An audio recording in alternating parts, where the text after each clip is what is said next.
This conference will now be recorded.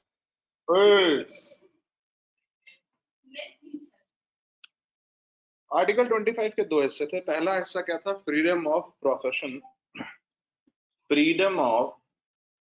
Freedom to follow your own conscience, practice, profess and propagate your religion. और article 25 का दूसरा हिस्सा था कि state can regulate, restrict, prohibit any economic, financial, political और secular activity which is related with the religion. अब इन्हीं दोनों आर्टिकल्स में इंडिया के सेक्युलरिज्म, इन्हीं दोनों सेक्शंस में आर्टिकल 25 के इंडिया के सेक्युलरिज्म का सार है। क्या है वो समझते हैं। हालांकि कल मैंने वो शुरू कर दिया था, बट आज जो है उसको थोड़ा आगे बढ़ाते हैं। देखिए, आर्टिकल 25 का जो पहला क्लॉज है वो आपको एक एक्टिव फ्रीडम दे रहा है। बहुत ध्यान से सुनिएगा। आर्टिकल 25 का जो फर्स्ट क्लॉज है वो आपको एक एक्टिव फ्रीडम दे रहा है कि भाई आपके पास में अपने धर्म को मानने की स्वतंत्रता है, धर्म को या अपने कॉन्शियंस को मानने की स्वतंत्रता है। बाद में पुट्टा स्वामी केस हुआ, उसमें जस्टिस ने बोला कि भाई आपका जो आर्टिकल 25 में फ्रीडम ऑफ कॉन्शियंस है, तो कॉन्शियंस के अंदर पॉलिटिकल आइडियोलॉजी को फॉलो करना भी आता है।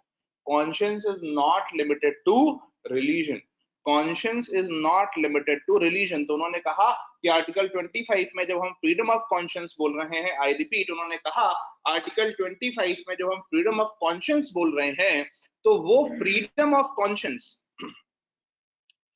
फिर से सुनिए, आर्टिकल 25 के दो हिस्से। पहला हिस्सा क्या कहता है? Freedom of conscience, practice, propagate and profess your religion, right? That gives you active freedom, right? To profess your religion, to practice your religion. And the word conscience is more wide than religion.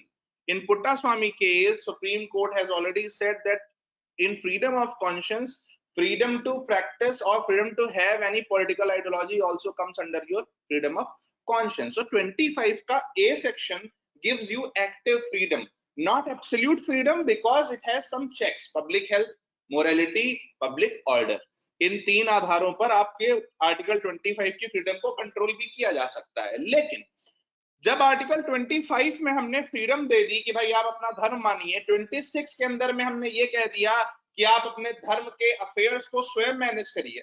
समझना, 26 के अंदर हमने ये कह दिया कि आप अपने धर्म के अफेयर्स को स्वयं मैनेज करिए, उसके लिए रिलीजियस इंस्टीट्यूशंस बनाइए। तो 25 का ए और 26 को जब हम मिला करके देखते हैं तो हमें लगता है इंडिया में बहुत रिलीजियस फ्रीडम है, क्योंकि 25 का ये कहता है कि भाई आपके पास में अपना कॉन्शियंस, अपने रिलीजन को फॉलो करने की स्वतंत्रता।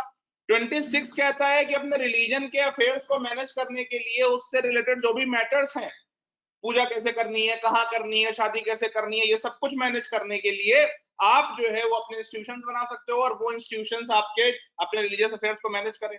ये दोनों आर्टिकल्स पढ़ करके हमारे दिमाग में बहुत बार ये सेंस आता है कि इंडिया में बहुत ज्यादा पॉलिटिकल फ्रीडम है। लेकिन ध्यान रखिए, एचवी कामत ने क्या कहा था?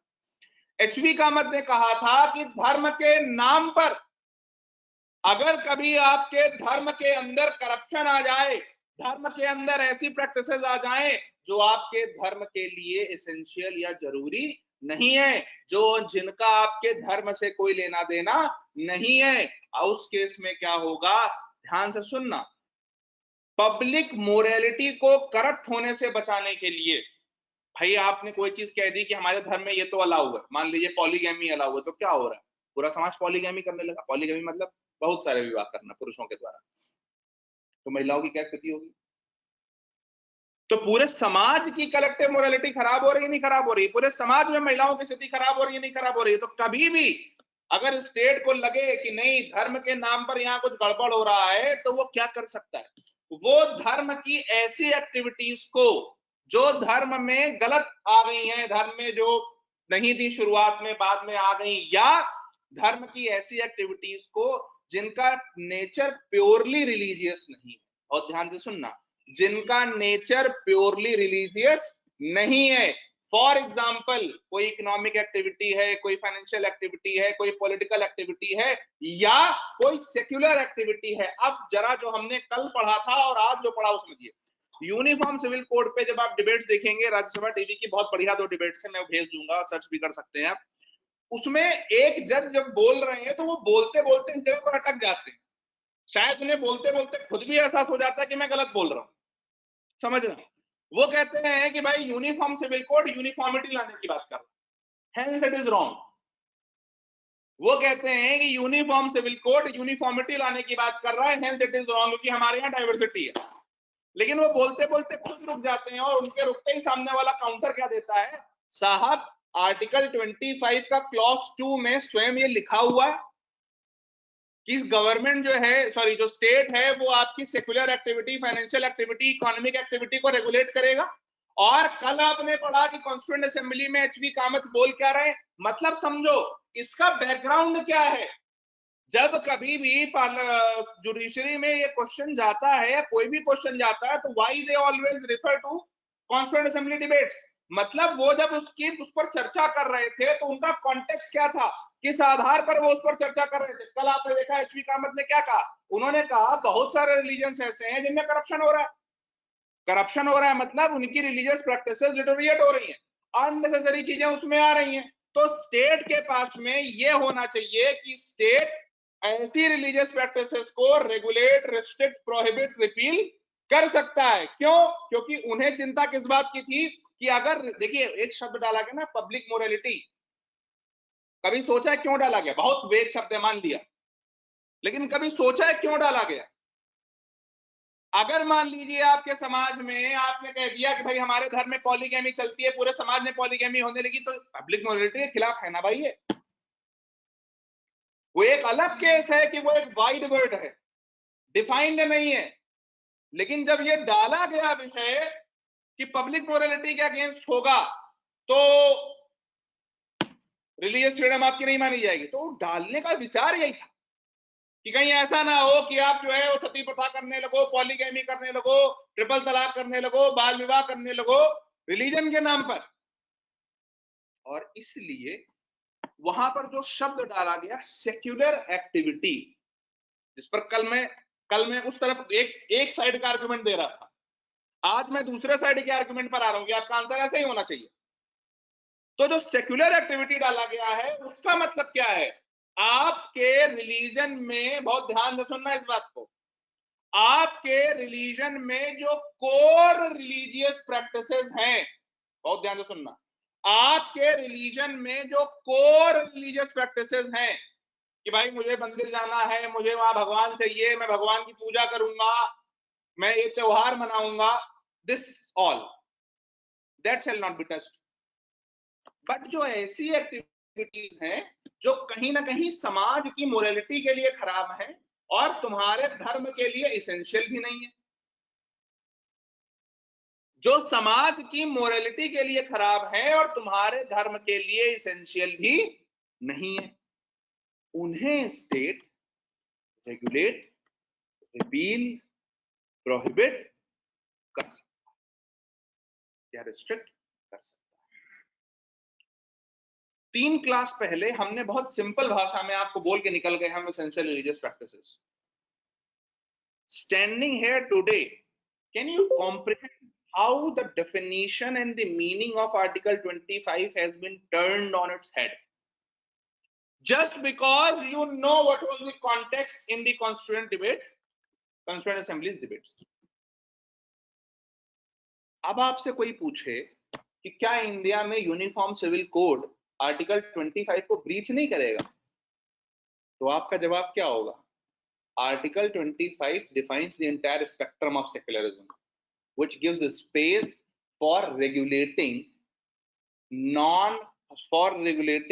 non-core religious activities या secular activities of religion। भाई देखिए, आपका शादी करना, मेरी बात ध्यान से सुनना, आपका शादी करना, मंत्र पढ़ना, वो सजदा पढ़ना, ये कोई रेगुलेट करने थोड़ी जा रहा है। रेगुलेशन कहां पर है? शादी के बाद वो रजिस्टर होगी। रेगुलेशन कहां पर है कि शादी होने के बाद महिला पुरुष को बराबर हक मिलेंगे। कोई ये थोड़ी कह रहा कि मंदिर में सब लोग सब कोर्ट में जाके मैरिज करेंगे, ये तो कोई नहीं कह रहा। मतलब uniformity in only those activities which are secular in nature or which are article 25 2A वाली एक्टिविटीज। एक मिनट, कितने लोगों को ये बात समझ में आती है? ठीक, अब आप ये सोचिए कितना दिमाग लगा के 25 2A बना। Actually now the fourth thing, it is not 44। आधी दुनिया ये नहीं समझती। बहुत बड़े बड़े लोगों से मैं बात करता हूं, कॉन्स्टिट्यूशनल लॉयर है, और अक्सर वो क्योंकि दिक्कत क्या है, कॉन्स्टिट्यूशनल असेंबली की डिबेट सब नहीं पढ़ते। It is not 44, it is 25 2A that gives the constitutional legal backing to UCC। और जब भी कभी कोर्ट में केस जाएगा, जब भी कभी कोर्ट में केस जाएगा यूसीसी का, कोर्ट बोलेगा कॉन्स्टिट्यूएंट असेंबली डिबेट्स में ऑलरेडी ये बात हो चुकी है। कल मैंने आपको दिखाया एचवी कामत वाला कि भैया 25 2B बोल ही रहा है नॉन रिलीजियस एक्टिविटीज को, सेक्युलर एक्टिविटीज को रिलीजन के उसमें यूनिफॉर्मिटी लाई जा सकती है, because you have to establish a public morality in the society, you have to destroy all the corrupt practices of every religion. Now people don't understand what is uniformity in uniform civil code।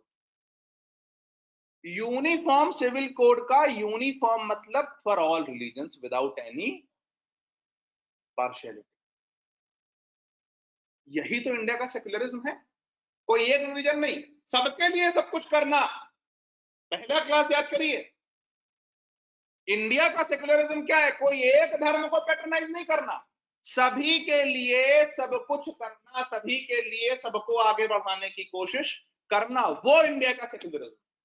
तो uniformity in uniform civil code does not mean destroying the cultures and imposing an artificial uniformity, but uniformity मतलब keeping every religion in mind and tackling religious vices, religious ills of all the religions by creating an enabling legal framework while protecting your cultural legacy।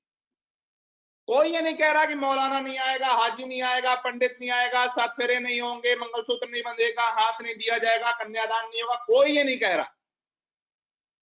बस कहा क्या जा रहा है कि जो basic चीजें हैं, इनहेरिटेंस है, फंडा आपका शादी का रजिस्ट्रेशन है, जो दहेज है, ये सब चीजें खत्म होंगी या ये सब चीजें रेगुलराइज हो जाएंगी।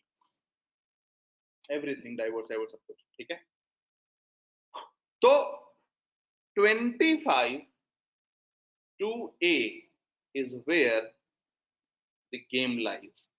और ये एक आर्टिकल है जो आज जितना कुछ करंट में चल रहा है हर एक चीज को शेप करता है, चाहे वो यूसीसी हो, चाहे वो रिलीजियस कन्वर्जन वाली बात हो, एवरीथिंग 25 2A। हाँ बोलो।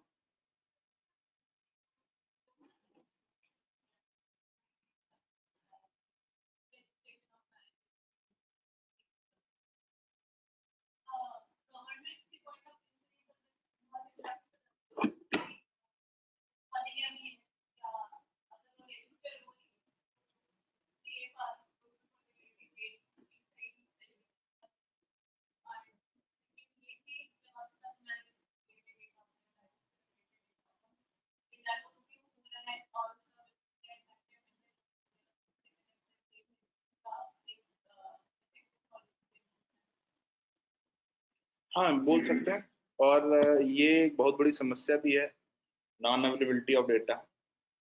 हमें पता ही नहीं है कि किस व्यक्ति की कितनी पत्नियां।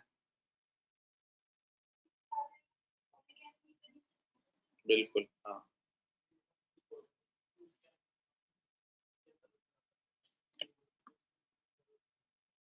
उसके अच्छा,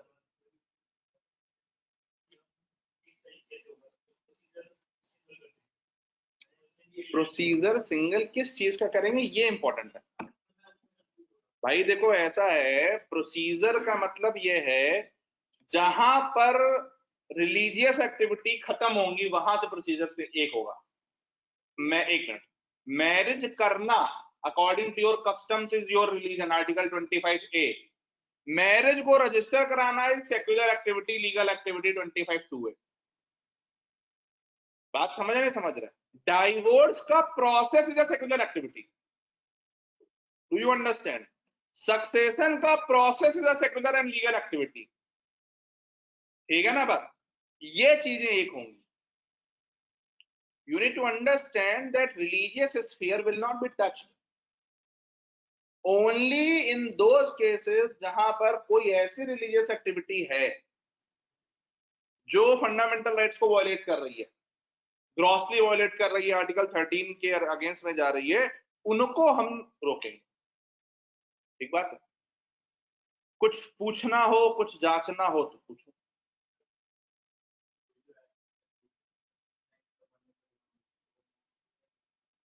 सही है? अब फिर वही बात, वन नेशन वन लॉ में लॉ क्या कर रहा है, ये सवाल आप समझ रहे हैं मेरी बात? वन नेशन वन लॉ में लॉ का scope is the original question, not the anything else. ठीक है? कोई और?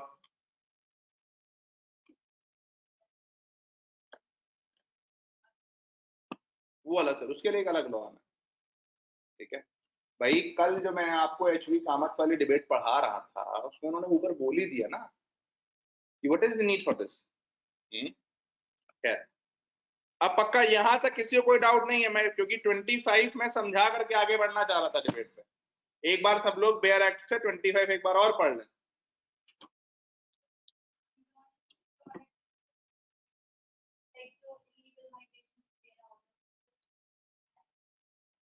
डायरेक्टली नहीं,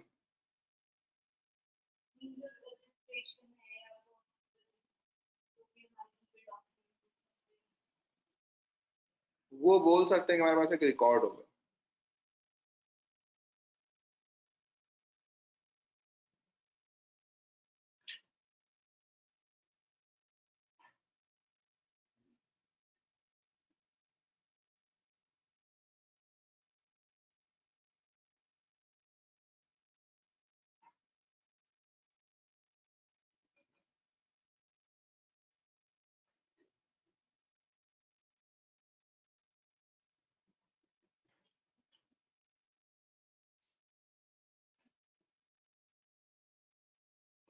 कोई दिक्कत? चलिए,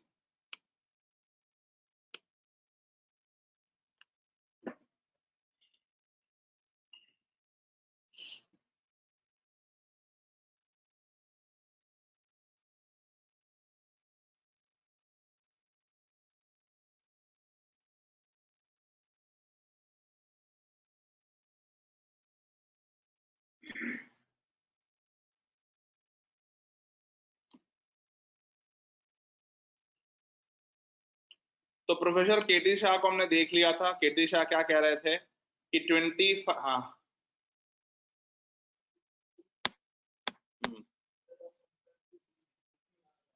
टू बी पर तो आ रहा है सामने, टू बी तो लिखा है आर्टिकल 2B में। केटी शाह क्या प्रपोज कर रहे हैं कि भाई कॉन्स्टिट्यूएंट असेंबली में चल रहा है, वो क्या प्रपोज कर रहे हैं कि जो हमने सिर्फ हिंदू सोसाइटी के लिए लिखा है उसमें कि Hindu religious institutions will be thrown open to all, ये बाकियों के लिए भी होना चाहिए, हिंदू, जैन, बुद्धिस्ट और इंपॉर्टेंट क्या है, Christian. Religious institutions of a public character to any class और सेक्शंस ऑफ हिंदूज। लेकिन हमें पता है कि आर्टिकल 25 में लिखा क्या है, only Hindu religious institutions.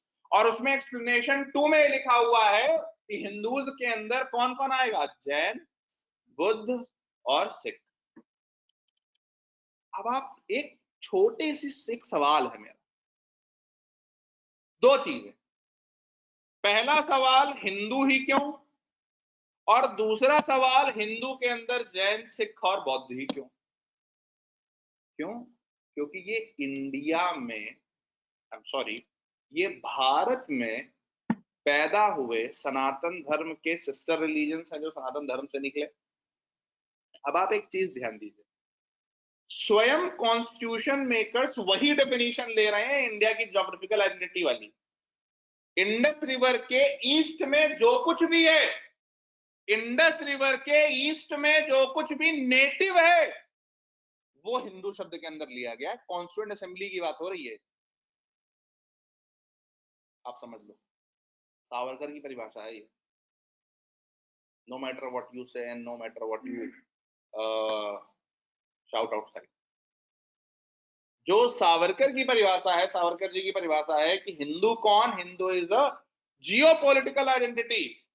Sindhu नदी के इस तरफ रहने वाला जो व्यक्ति है वो हिंदू है, और उसी लैंड मास में जो धर्म पैदा हुए उन्हीं धर्म को हिंदू शब्द के अंदर लिया गया है आर्टिकल 25 के एक्सप्लेनेशन बी में। You will never see any person raising this question, क्योंकि उन्हें पता है इसका सच क्या है। इसको उठाएंगे तो फंस जाएंगे। ठीक है Sir, I do not see why this right or obligation should be restricted only to Hindu religious institutions to be thrown open to public. I think the intention of this clause would be served if it is more generalized. ठीक, मतलब हिंदू, पारसी, बौद्ध, जैन सभी के लिए, लेकिन Christians और Muslims के लिए क्यों नहीं किया गया? क्योंकि माहौल ऐसा था, अपीजमेंट या जो भी कह लें, देश बट रहा था और सब दंगे हो रहे थे। ठीक है, लेकिन इसमें भी उनका एंड ऑब्जेक्टिव क्या है वो 25 के ए में दिख जाता है। एंड ऑब्जेक्टिव उनका 25 के ए में दिख जाता है और 44 में दिख जाता है। अभी के लिए हम ये कर रहे हैं, लेकिन इट इज अमेंडेबल। ठीक, एक छोटा सा और सवाल है आपसे। मान लीजिए कल को, मतलब ये थोड़ा सा लीगल वो है, लेकिन चूंकि हमने कल चर्चा करी काफी इस पर, मान लीजिए कल को मैं एक पिटीशन फाइल करूं कोर्ट, और पिटीशन ये हो कि आर्टिकल 25(2) भी अमेंड होना चाहिए, और अमेंड होकर के इसमें आना चाहिए ऑल रिलीजन्स के all institution shall be thrown open to everyone. मान ली 25(2)(b) में मैं ये बोलूं कि भैया हर धर्म के सभी इंस्टीट्यूशंस, नॉट जस्ट हिंदूज, सभी institutions shall be thrown open to everybody, और आप मेरे सामने वो है रिस्पोंडेंट, मतलब मेरे सामने केस, आपने कहा नहीं नहीं नहीं नहीं, ये तो 26 का विरोध होगा। 26 का जो क्लॉज 2 है, managing your own religious affairs, आपने कहा कि ये उसके अगेंस्ट जाएगा। ठीक, मुझे ये जानना है कि according to the current constitutional scheme which of the argument, मेरा या आपका, कौन सा ज्यादा स्ट्रांग माना जाए?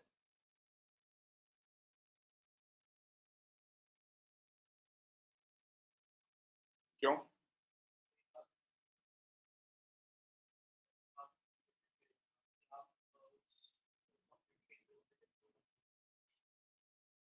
Not a good explanation. Anybody else? कल ही पढ़ा है।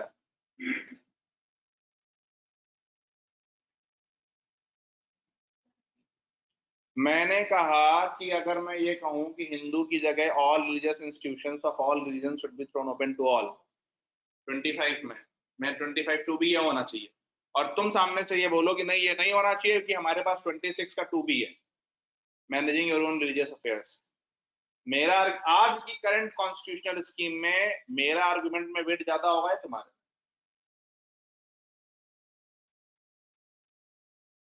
इसे कहते हैं सोचना।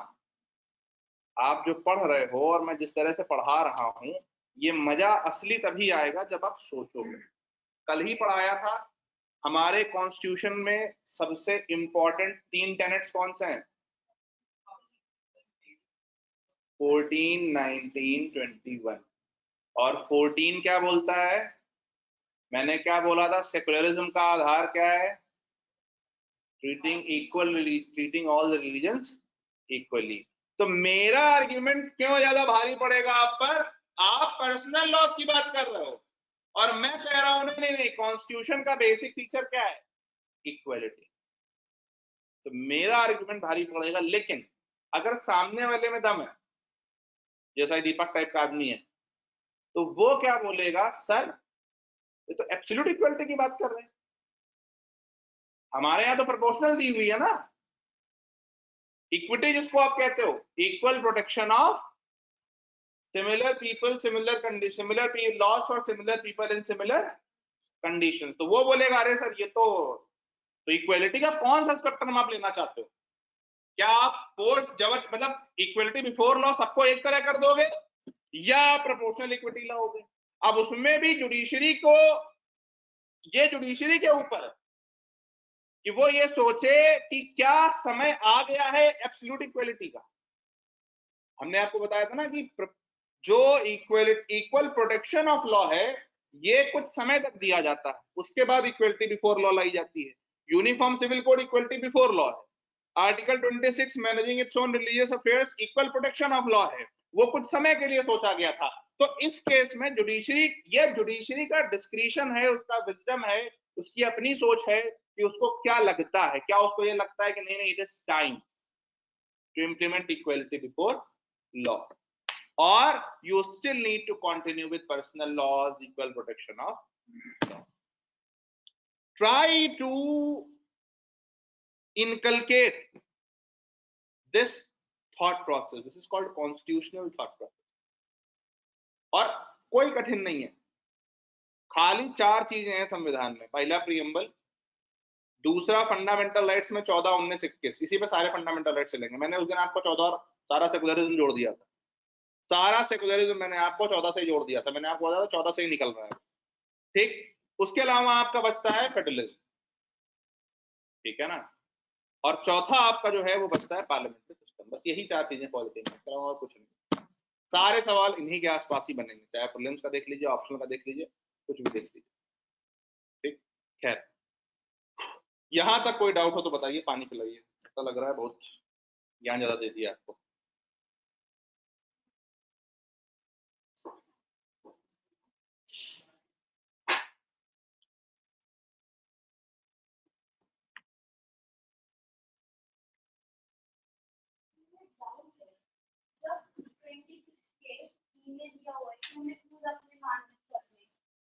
तो फिर 25 का बी डाउन की जरूरत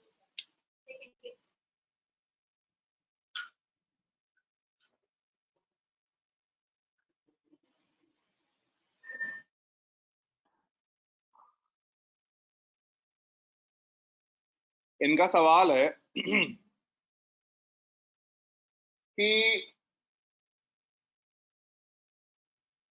26 के 2B में हमने ये कह दिया कि मैनेज और रिलीजियस अफेयर्स, और 25 के 2A में हमने ये कह दिया कि भैया स्टेट को अगर लगे कि कुछ गड़बड़ हो रहा है तो स्टेट उसे रेगुलेट कर सकता है। हाँ, क्या हुआ? अच्छा, इन्होंने कहा कि बी वाला जो है कि हिंदू रिलीजियस इंस्टीट्यूशन, उसको डालने की जरूरत क्या थी? देखो ऐसा है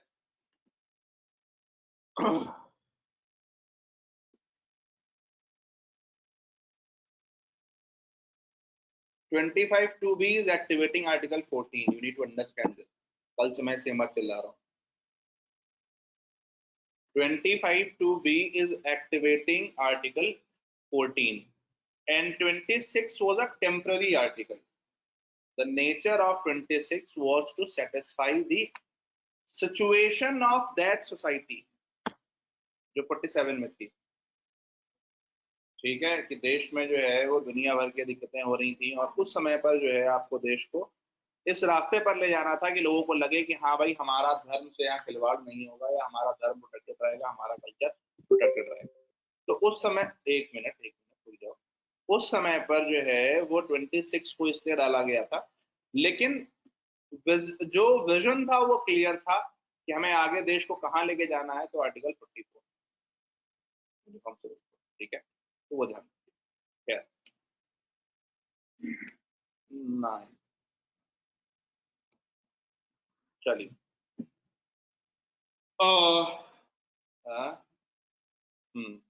सवाल आने दीजिए, जितना आप सवाल पूछोगे। See honestly speaking, I did not plan कि मैं आपको पॉलिटी इस तरह से पढ़ाऊंगा। इस बार मैंने सोचा था शुरुआत में थोड़ा सा मैं आपको एक ब्रश दे दूंगा डिबेट्स का, बट यहाँ के माहौल से माहौल ऐसा शेप हो गया कि मैंने सोचा कि नहीं, जितने पॉलिटी के इंपॉर्टेंट टॉपिक्स हैं उनको हम करते चलेंगे। सेकुलरिज्म खत्म किया, फिर कुछ और फंडामेंटल राइट्स कॉन्स्टिट्यूशनल डिबेट्स के साथ में, फिर फेडरलिज्म, फिर ये, और इन सब के साथ साथ में आप लक्ष्मीकांत पढ़ते रहोगे। मेरे यहाँ से पढ़ाने के बाद आप कर जाइए। अब आप कितने लोगों ने चैप्टर 3 पढ़ा है लक्ष्मीकांत का? ठीक है, चैप्टर 3 में जो सेक्युलरिज्म लिखा है वो आई गेस 10-15 लाइन है,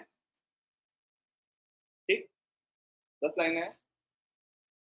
do you understand the kind of questions they are asking? Secularism पर आप लोग सवाल देखे हैं, भरे पड़े हुए हैं, 6-7 सवाल है, वैसे क्वेश्चन पेपर में। You need to have a very sane and very activated mind to answer those questions. Otherwise you are doomed. ठीक है, खैर, हाँ सवाल पूछो।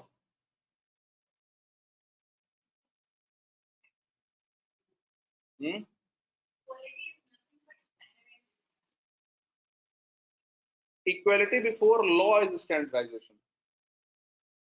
Equal protection of law is grading the unequals and enabling them to achieve equity.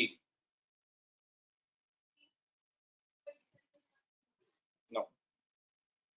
Equal protection of law is a step towards equity.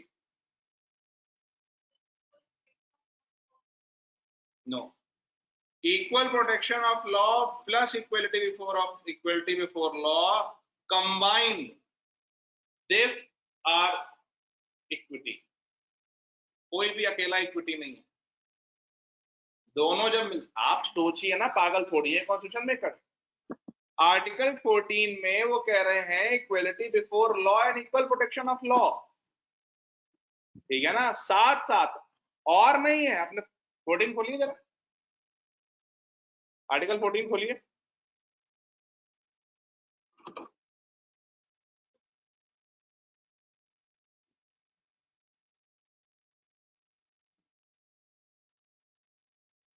कोई सवाल पूछ रहा क्या?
लोग ये कह रहे हैं आज वाला जो शॉर्ट गया, वो कह रहे हैं इतने खुश क्यों, पाकिस्तान में वॉयलेंस हो रही है तो क्या है? क्या लिखा है आर्टिकल 14 में? Equal protection of law, equal और इक्वलिटी बिफोर लॉ, समाज में दोनों एक साथ एक्टिव होते हैं। अगर आप उसका एक्सरसाइज देखिए तो आज सोसाइटी में क्या है, reservation equal protection of law है, ठीक है ना, अनटचेबिलिटी अबॉलिश हो गई, इक्वलिटी बिफोर लॉ है, दोनों साथ चल रहे हैं। मतलब समाज में, आपकी सोसाइटी में दोनों साथ जब एक्टिव होते हैं तब you create a framework of equity और फ्रेमवर्क ऑफ इक्वालिटी, जो आपके प्रीएम्बल में लिखा हुआ है। हाँ,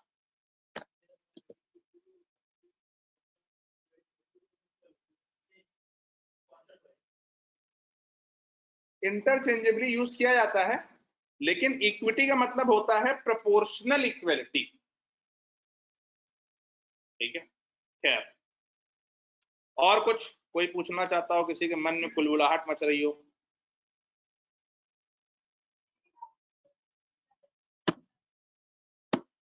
ये देखना पड़ेगा, क्योंकि इंडियन कॉन्स्टिट्यूशन के बाद भी बहुत सारे कॉन्स्टिट्यूशन बने हैं, तो संभव है, उस समय तो खैर हमारे यहाँ ही था।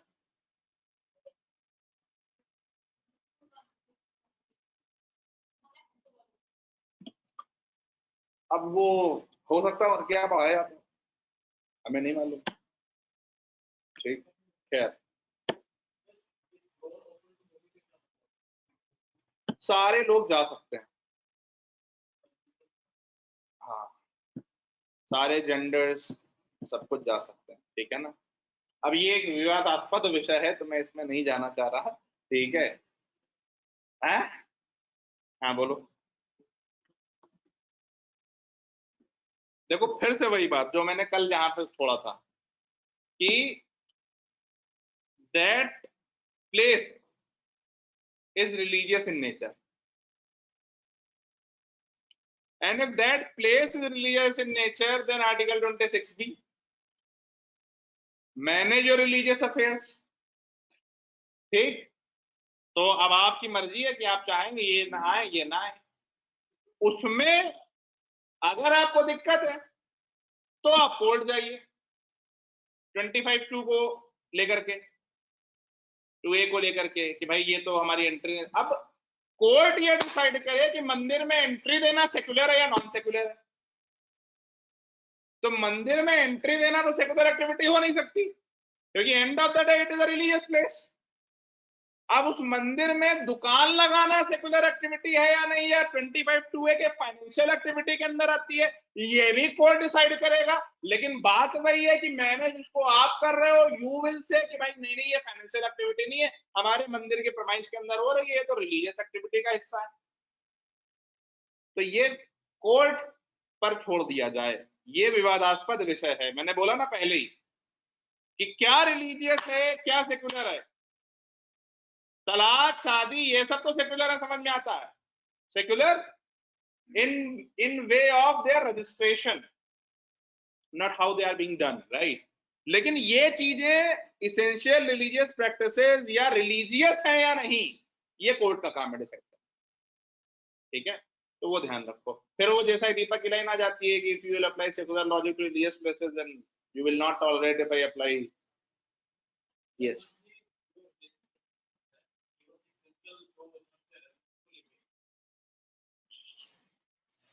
फिजिकल स्ट्रक्चर और उसके अलावा वहां अंदर क्या कैसे होगा।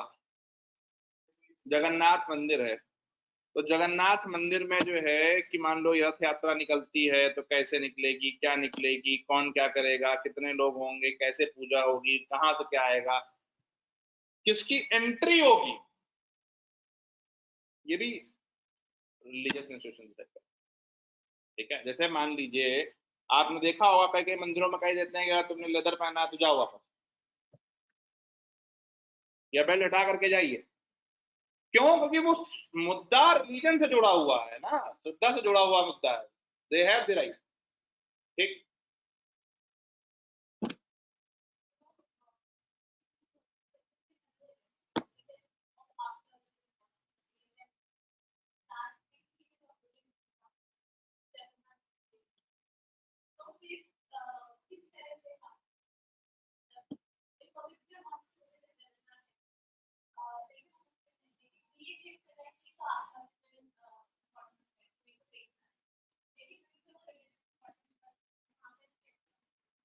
जो रिलीजियस जगह है गर्भगृह, वह एंट्री रोक देते हैं, ये तो वेल लेड आउट है, ये तो वेल लेड आउट है।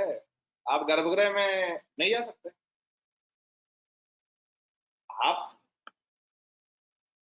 ताजमहल दूर से देख सकते हो। अब आपको तहखाने में जाकर नमाज करेंगे तो आपको थोड़ी जाने देंगे, वहां तो वही लोग जा सकते हैं, ठीक है। कहने का मतलब ये है कि ये इतना न्यूज में है, इतना ज्यादा न्यूज में है ये विषय, ज्ञानवापी की वजह से, ताजमहल की वजह से, यूसीसी की वजह से, कन्वर्जन की वजह से, इतना ज्यादा न्यूज में है कि इसकी बेसिक अंडरस्टैंडिंग। और अगर ध्यान दो तो जो मैंने कल आपसे शब्द पूछा था, रिलीजन, स्पिरिचुअलिटी, फिर सेल्फ डिस्कवरी और पिछले साल का एसेंट, अगर आप 2 मिनट के लिए भी आपके अंदर सोच है, आप पिछले साल के पहले 4 एसेस को देखोगे, यू अंडरस्टैंड क्यों। मतलब बहुत क्लियर था प्रोसेस, ठीक है। और कितने लोग ये जानते हैं कि सोनी जी आईएएस नहीं है, मनोज सोनी जी जो अभी नए चेयरमैन बने, कितने लोगों ने उनका प्रोफाइल देखा है, वो आईएएस नहीं है, वो एकेडमिशियन है साहब, ठीक है, और ये पता करो जा करके कि वो क्या पढ़ाते थे गुजरात की यूनिवर्सिटी में 10 साल। पता करो, भी मैं नहीं बताऊंगा। मनोज सोनी की प्रोफाइल पता करो एंड देन थिंक कि उन्हें क्यों बनाया गया है और क्या करवाना है उनसे, बुद्धि खुल जाएगी आपकी। ठीक है, खैर ओके। कुछ डाउट आया इधर? Nice, no comments. ठीक, वेरी वेरी कंट्रोवर्शियल टॉपिक। ठीक है, चलिए।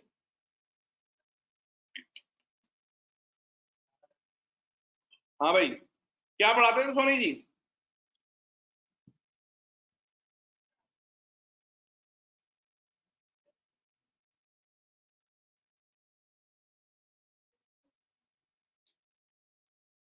रिसर्च किसमें है? टॉपिक देखो।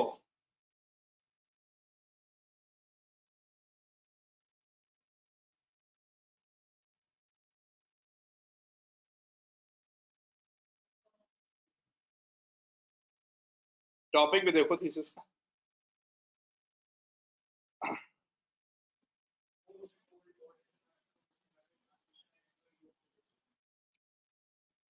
और ये भी देखना कि इनका आउटलुक क्या है, मतलब किताबें किस तरह की लिखी हैं। ठीक है,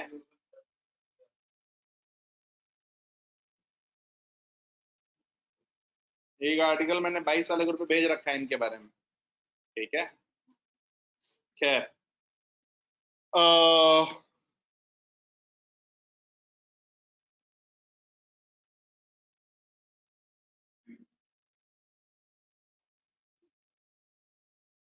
भी नहीं ही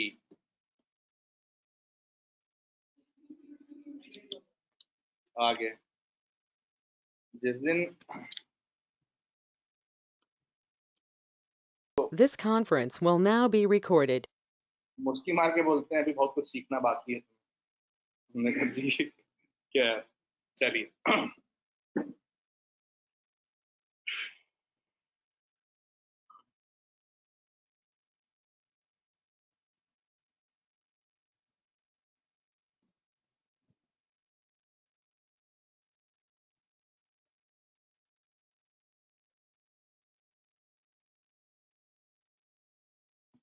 यहां पर आइए।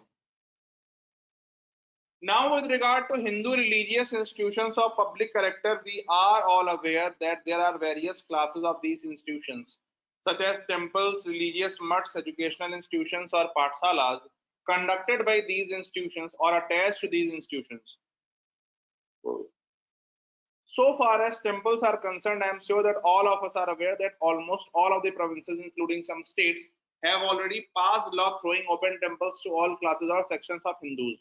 इस जगह रुकना, एक बड़ा इंटरेस्टिंग विषय है।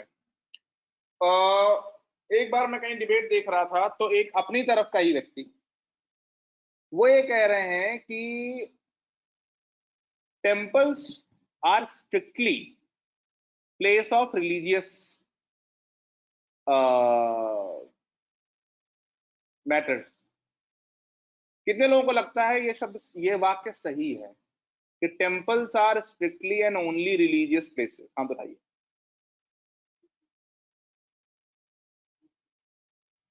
ऑनलाइन वालों में कोई, किसी को ऐसा लगता है कि टेम्पल्स आर स्ट्रिक्टली रिलीजियस या ओनली रिलीजियस? ध्यान रखना इस बात को। जो आर्टिकल 25 का 2A फ्रेम किया गया है ना, उसमें बहुत बड़ा, हमारी बहुत बड़ी कल्चरल लेगेसी है। सुनो ध्यान से,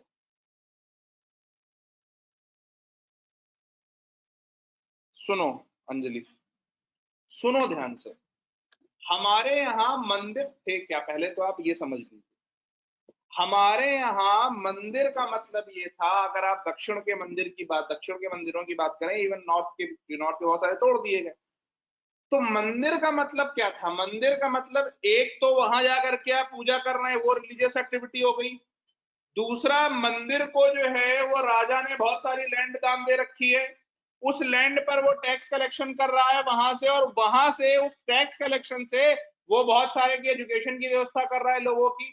उसके बाद वो पता चला वहीं पर लोगों के इरिगेशन की व्यवस्था कर रहा है, वहीं से लोगों के खाने की व्यवस्था। आपने देखा भंडारे आज भी तिरुपति में चलते हैं, दिन भर वो भंडारे फूड सिक्योरिटी की बात कर रहे हैं, उसके बाद में वो किसी के वहां पर राजकीय वैद्य वगैरह पड़े हैं तो लोगों के हेल्थ की व्यवस्था कर रहे हैं। यानी कि mandir was a place of community engagement which had one of its dimension as religious matters.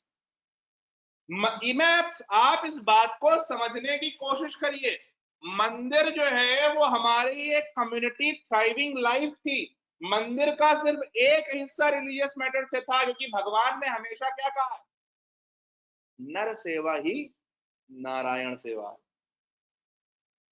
तो वो एक हिस्सा था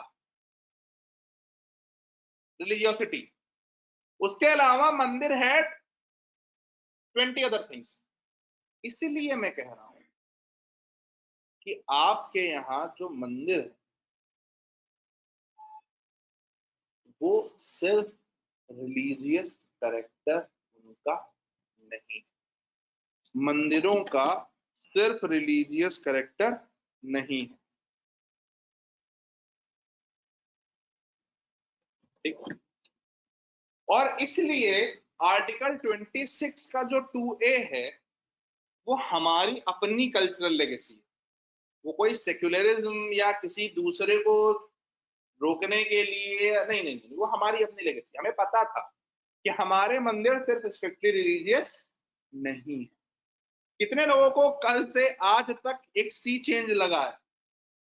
जो कल एक लाइन ऑफ आर्गुमेंट मैंने आपको बताया कि सिर्फ how can activities in temples be secular, लेकिन आज आप क्या देख रहे हो, हम सेक्युलर वर्ड का यूज ना करें, लेकिन टेम्पल के अंदर एक्टिविटीज सिर्फ रिलीजियस नहीं थी।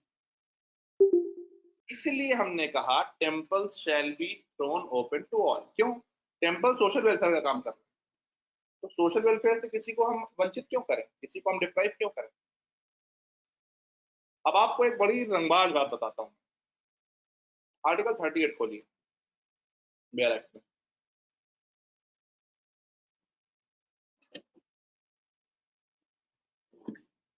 जब आप आर्टिकल 38 खोलोगे और आप आर्टिकल 38 को सही से पढ़ेंगे तो आपको समझ में क्या आता है कि आर्टिकल 38 क्या कह रहा है। नेशनल लाइफ के सारे इंस्टीट्यूशंस, उसमें जस्टिस होना चाहिए। नेशनल लाइफ के सारे इंस्टीट्यूशंस में जस्टिस होना चाहिए।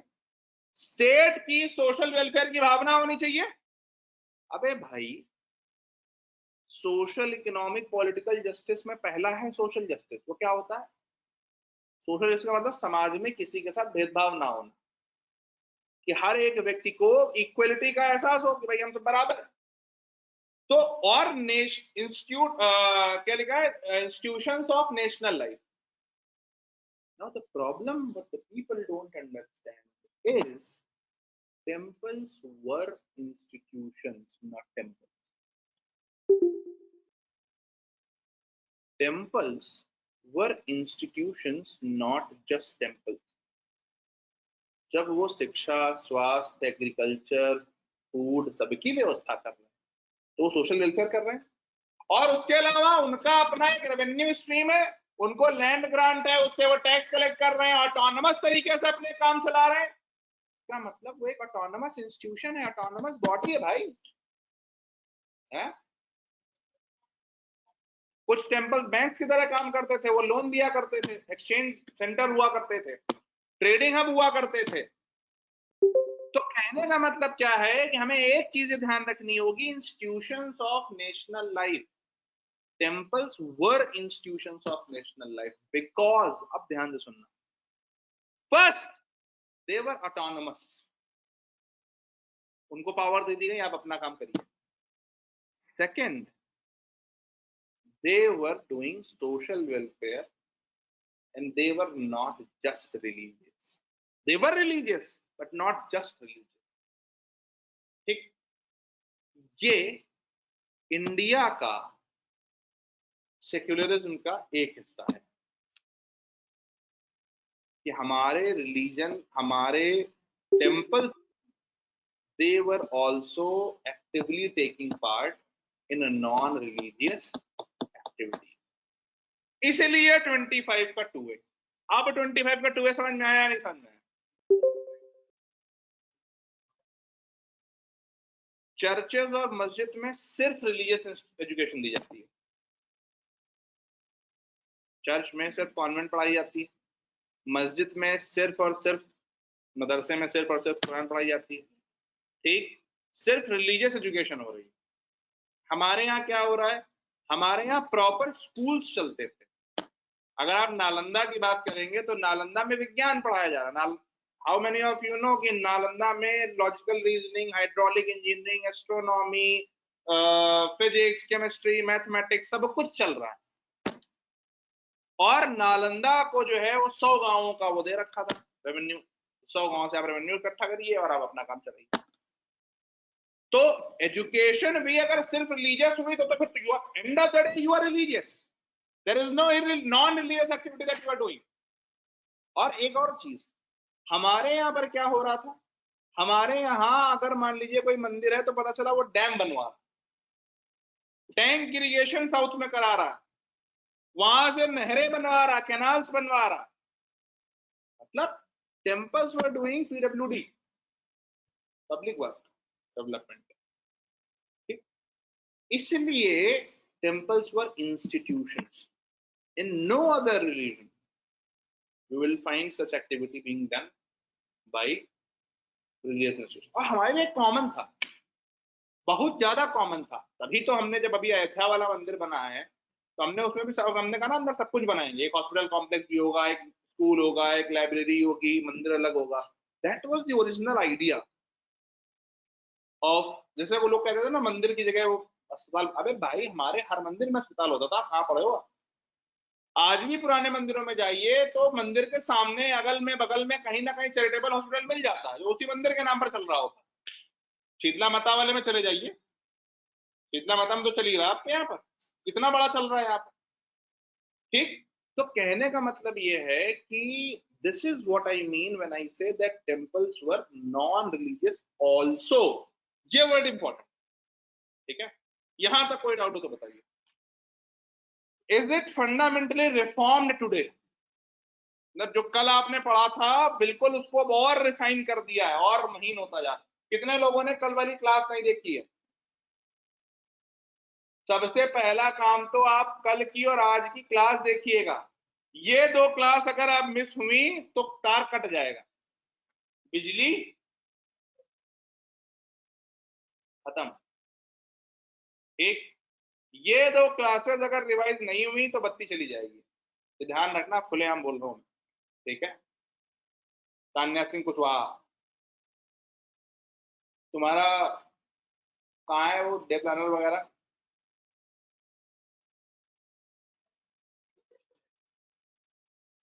खैर,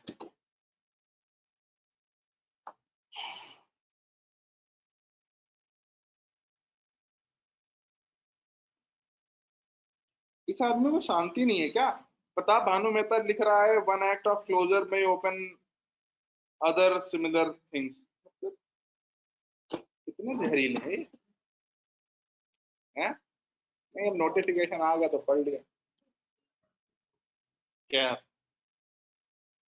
So far as temples are concerned, I am sure that all of us are aware that almost all of the provinces ठीक है, but I am equally sure that some distinctions does still exist in regard to other forms of religious institutions as पाठशालास, educational institutions and other managed or conducted by these religious institutions। मतलब समझो, ये acknowledge कर रहे हैं कि हमारे temples जो है वो बाकायदा एजुकेशनल इंस्टीट्यूशंस को मैनेज कर रहे हैं।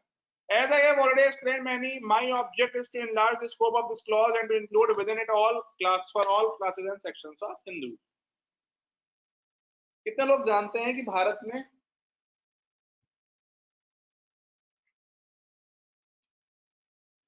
पहला टेम्पल एंट्री मूवमेंट किसने चलाया? फेमस,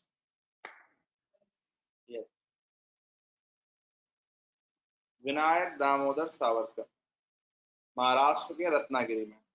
जिसके बाद गांधी जी ने और फिर नीचे पेरियार ने, बाबा साहब ने उसको उठाया। ठीक है, स्टार्ट करने वाले सावरकर जी थे, जिन्होंने रत्नागिरी से स्टार्ट किया। उसका आपको वीडियो और आर्टिकल्स बहुत सारे मिल जाएंगे। क्या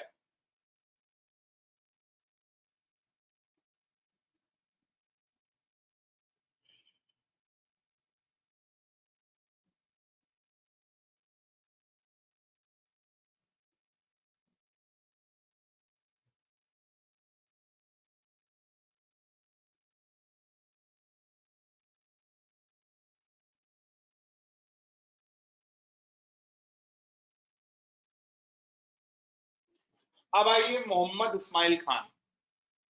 Sir, I beg to submit that my amendment is quite in order under this article because this article speaks of the religious rights of the citizens and personal law is based upon religion. I have made it quite clear on a previous occasion that personal law is part of the religion of the people who are observing their personal law. इसमें तो कोई doubt नहीं है, सभी को clear है कि personal law stems from your religion, right? Wrong. Personal law stems from your culture. Your religion is a part of your culture. ठीक, ये जो कह रहे हैं वो इनकी अपनी संकुचित सोच है। Personal law stems from your culture not religion. क्या इस्लाम में, टर्की में लोग वो पहन रहे हैं बुर्का, इंडोनेशिया में पहन रहे हैं, मलेशिया में पहन रहे हैं, आप कह दो बुर्का पर्सनल लॉ है। भाई तुम्हारे घर, तुम्हारा यहाँ कल्चर बन गया, that is a different issue. ठीक है ना? क्या ट्रिपल तलाक पाकिस्तान में था? पाकिस्तान में नहीं था, सोच लीजिए, पाकिस्तान की बात कर, पाकिस्तान बैन था। ठीक, सारे इस्लामिक कंट्रीज में मेजर बैन था। तो आप ये तो नहीं कह सकते कि रिलीजन से आ रहा है, वो तो यार होते होते होते होते आपने कल्चर बना लिया उसको। ठीक, तो इसलिए एक minute, personal law is based upon culture and religion is a religion is a one part of subset of culture. ठीक, हाँ कोई कुछ कह रहा था।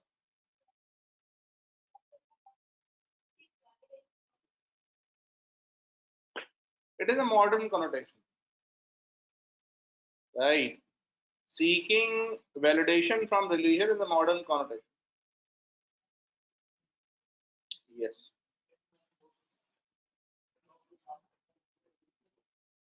मैं तभी तो बोल रहा हूँ कल्चर। भाई अगर आप ध्यान दें तो क्या दक्षिण के मुस्लिम्स और नॉर्थ के मुस्लिम्स का वो सेम है? सेम है ना? तो वो चीज क्या है?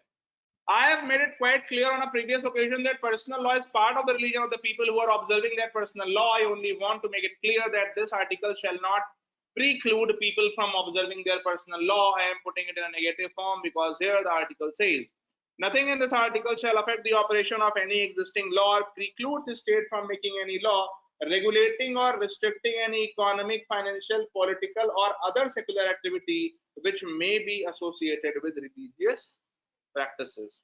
The practice of personal law may, by a stretch of imagination, be brought under the secular activities associated with religion.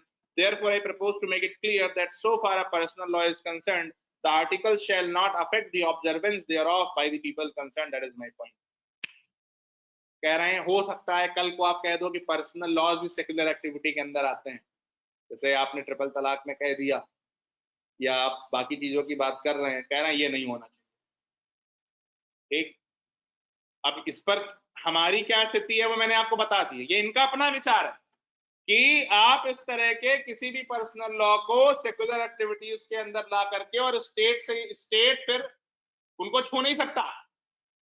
इनका ये कहना है, संविधान नहीं कह रहा कहीं है, इनका ये कहना है कि state shall not touch personal laws. That's the thing. But सच क्या है वो हमें पता है कि स्टेट कैन धज्जियां उड़ाओ पर्सनल लॉ, क्योंकि 25(2)A है हमारे पास। ठीक है, के संथानम बड़े इंपॉर्टेंट आदमी थे।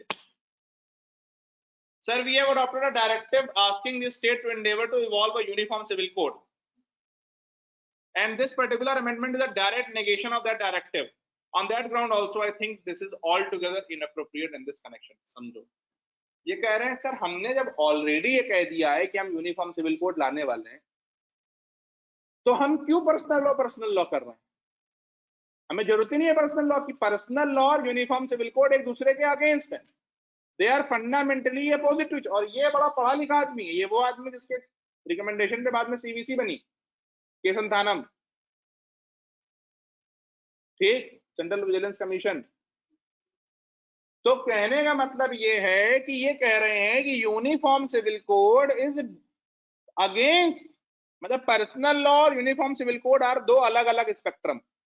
लेकिन हमें संविधान में हमने दोनों को लिया क्योंकि उस समय की सिचुएशन ऐसी, दंगे हो रहे थे तो पर्सनल लॉज देने पड़े, और उम्मीद थी कि आगे समाज सही होगा, तो यूनिफॉर्म सिविल कोड डाल दिया 54, वो ध्यान रखिए। फिर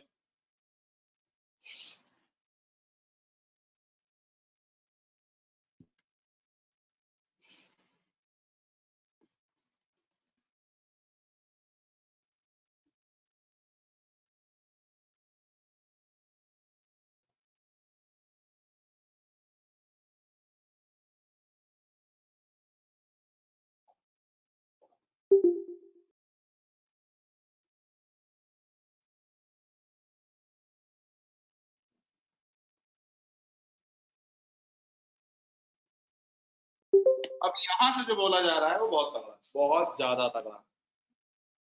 लक्ष्मीकांत मैत्रा, कितने लोगों ने इनका नाम सुना है? कौन थे ये?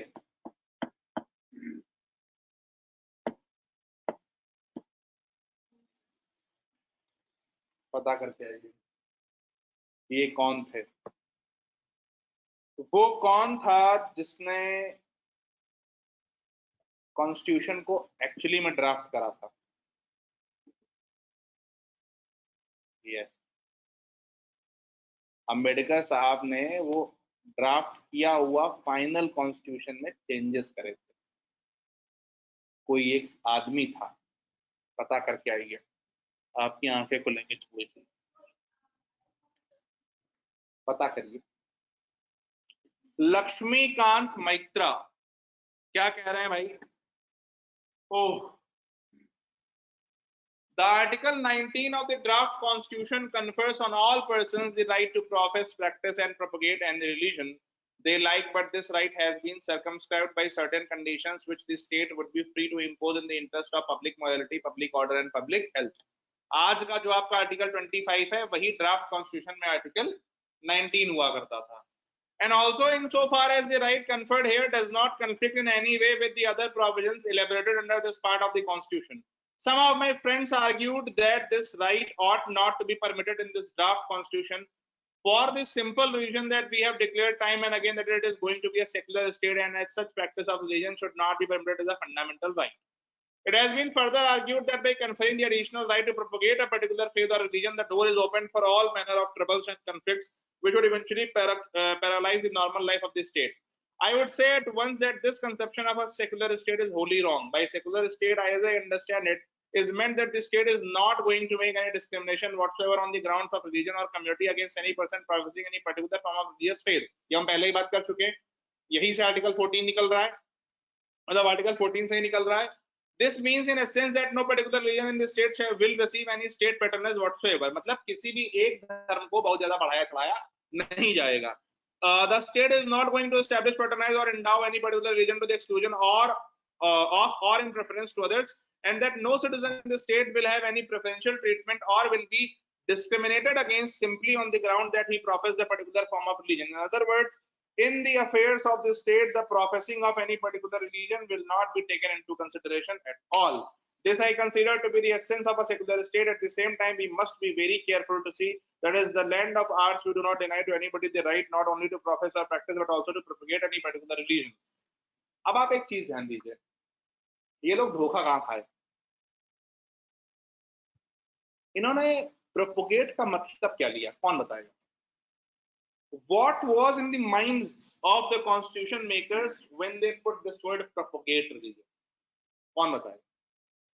ये इस पर एक बहुत लंबी चौड़ी डिबेट किसी के साथ हुई, बहुत बड़े आदमी थे वो, उन्होंने कहा नहीं कॉन्स्टिट्यूशन मेकर्स गलत थे, प्रोपोगेट वर्ड नहीं डालना चाहिए था। मैंने कहा संविधान बनाने वाले लोग बुद्ध, शंकराचार्य, रामानुजाचार्य, महावीर, इन लोगों के लीनियज से आते थे। उनके लिए प्रोपोगेशन वो प्रोपोगेशन था, उस तरह से प्रोपोगेशन था जो शंकराचार्य ने किया। केरल से चलते चलते कश्मीर पहुंच गए, रास्ते में सबको अपना मैसेज देते चले गए। वो प्रोपोगेशन था जो बुद्ध ने किया, वो प्रोपोगेशन था जो महावीर ने किया, वो प्रोपोगेशन था जो बाकी लोगों ने किया, नानक ने किया। उन भाई, कोई भी आदमी कोई भी काम जब करता है तो उसके पीछे जो उसकी सोच होती है वो उसके हिस्टोरिकल एक्सपीरियंसेस से तो शेप होती है। तभी तो यूपीएससी ने ऐसे पूछा कि past is a permanent dimension of human consciousness. जिस माहौल में आप रहोगे, जिस सोच से आप आओगे, जिस हिस्टोरिकल एक्सपीरियंस से आप आओगे, वही आपकी सोच होगी। अब उसमें बड़े पढ़े लिखे लोग थे, उन्होंने कहा क्या बुरा है प्रोपोगेशन में, शंकराचार्य ने भी तो प्रोपोगेट करा, उससे तो और हमारे यहाँ एडिशन हो गया। नानक ने प्रोपोगेट करा, उससे देखो कितना बड़ा अच्छा वो निकल गया। बुद्ध ने प्रोपोगेट करा, कितना बढ़िया हो गया, देखो वो श्रीलंका तक दुनिया में। क्या गलत है प्रोपोगेशन में? क्योंकि उन्होंने कभी इमेजिन ही नहीं किया था कि कभी कोई तलवार के दम पर प्रोपोगेट कर। वो बात अलग है कि उनके सामने प्रेसिडेंट था कि किया गया है। लेकिन whenever you make a document this big till eternity, you don't take into account exceptions. You don't take into account things which are negative, pessimistic. You always make an eternal document with eternal hope कि कुछ अच्छा होगा, हम positive चीजें डालें। अरे बाकी चीजों के लिए तो योगी जी है ना, आई एम सॉरी, मतलब रिलीजियस कन्वर्जन वाला बिल तो आ ही रहा है। महाराष्ट्र में, कर्नाटक में आ गया है, उत्तराखंड में आ गया है, उत्तर प्रदेश में आ गया है, और भी जगह है। तो हरियाणा में आ गया, तो कन्वर्जन वाला बिल तो आ ही रहा है सब जगह जगह पर। तो that one exception can be taken care of by other legal means, but creating a document this big which has to stand till eternity, that must be positive and hopeful in its core structure. इसलिए propagate शब्द जो डाला गया वो शंकराचार्य की lineage, वो नानक, वो आपके बुद्ध, महावीर, उत्पल देव, अभिनव गुप्त, ये जो लंबी एक परंपरा रही है, संत परंपरा जिसे हम कहते हैं, उन लोगों के विचार को, उनके काम को, उनके प्रोपोगेशन को आधार बना करके हमने कहा प्रोपोगेट करने का मतलब होता है चेंजिंग आइडियाज। आप हमारे पास आए, आपने कहा है कश्मीर से बड़ी बढ़िया चीज है, में ये बताते हैं कि भाई पूरा इंसान और सब प्रकृति सब एक है और इंसान को बड़ा अच्छे से जीना चाहिए। हमने कहा हाँ, हमारे यहाँ वैष्णविज्म में भी ऐसे ही कहते हैं। ठीक है, तो क्या हुआ, आइडियाज एक्सचेंज हुए। ये है प्रोपोगेशन का मुख्य विचार, चेंजिंग दी आइडिया। तो प्रोपोगेट वर्ड डालने में वो लोग कहीं गलत नहीं, और वो सही किस जगह थे, उन्होंने प्रोपोगेशन का एक्सेप्शन भी तो दे दिया, पब्लिक ऑर्डर। अगर आपको लगे कि पब्लिक ऑर्डर खराब हो रहा है उससे, तो स्टेटस को रोक दे, रोक रहा है। कहा सुप्रीम कोर्ट, सुप्रीम कोर्ट ने मना किया किसी भी कन्वर्जन बिल को, नहीं किया। कितनी पिटीशन चली गई, उसने कहा नहीं, पब्लिक ऑर्डर तो दिया हुआ है उसमें, अगर आप लॉ एंड ऑर्डर खराब कर रहे हो तो। बहुत माइन्यूट चीज, ठीक। 2 मिनट के लिए खाली आप 25, 26 को एक बार दोबारा से पढ़िए और देखिए कितना कॉम्प्रिहेंसिवली बातों बातों में खाली 2 बड़े आर्टिकल खत्म हो गए।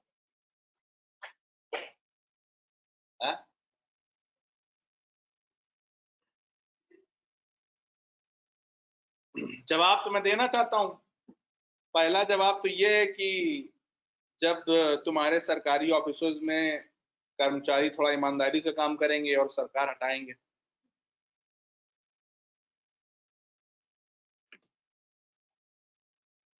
क्या लिपिका पूछ रही पब्लिकली क्यों नहीं डालती हो सवाल। ये सिर्फ यहाँ प्रोजेक्टर पे ही लोगों को दिख रहा है, बाकियों को नहीं दिख रहा।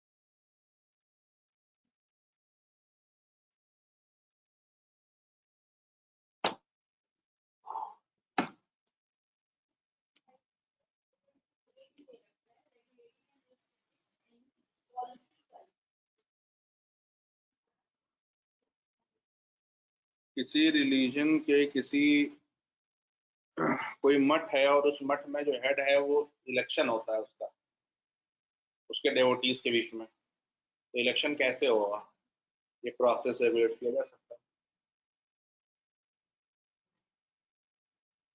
आप समझिए ना, आप उस परंपरा से आ रहे हैं जहां बौद्धिस्ट संघों में इलेक्शंस होते थे हर एक मुद्दे पर, ठीक है।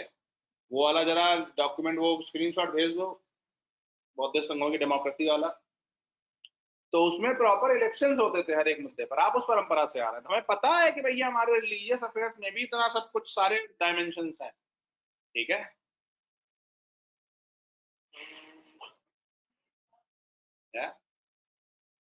No,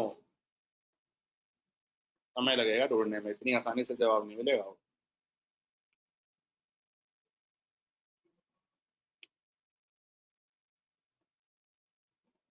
meet the monk who will now head UPSC।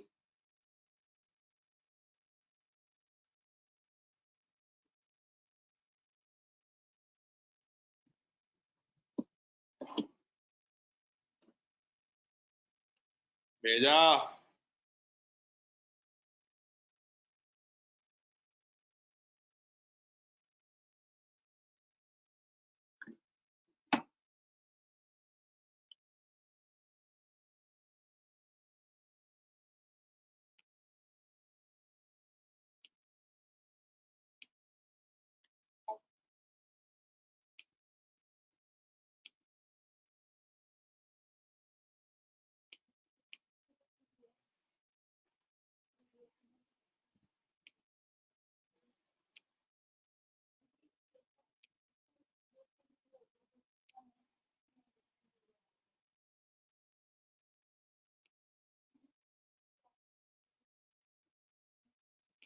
अरे इसमें वो कहाँ गया वोटिंग वाला।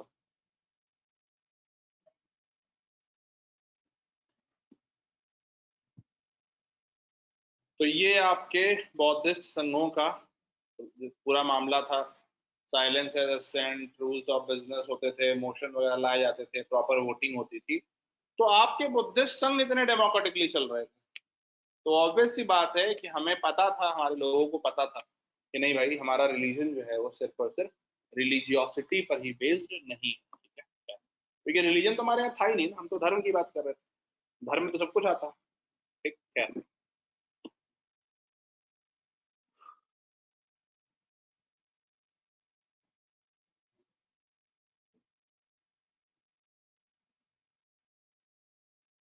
At the same time, we must be very careful to see that this land of ours, we do not deny anybody the right not only to profess or practice, but also to propagate any particular religion. Mr. Vice President, this glorious land of ours is nothing if it does not stand for lofty religious and spiritual concepts and ideals.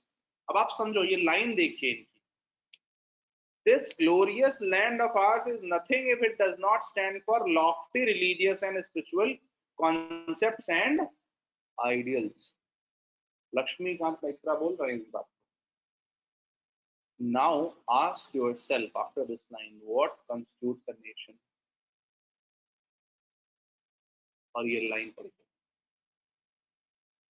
आपके religious और spiritual concepts और ideals वो आपके देश को देश बनाते हैं, क्योंकि वो आपका कल्चर, आपका कॉन्शियंस, आपकी मोरालिटी शेप करते हैं आपका। और ये सब चीजें जब शेप होती हैं तो आपका बिहेवियर शेप होता है, हाउ विल यू बिहेव। ठीक, फिर don't want to use that word right now. India would not be occupying any place of honor on this globe if she had not reached that spiritual height which she did in her glorious past. Therefore, I feel that the Constitution has rightly provided for this not only as a right but also as a fundamental right. In the exercise of this fundamental right, every community inhabiting this state professing any religion will have equal right and equal facilities to whatever it likes in the accordance with the religion, provided it does not clash with the conditions laid down there. अब आप एक चीज समझिए, जरा इस line को पढ़िए और इनका दिमाग समझिए।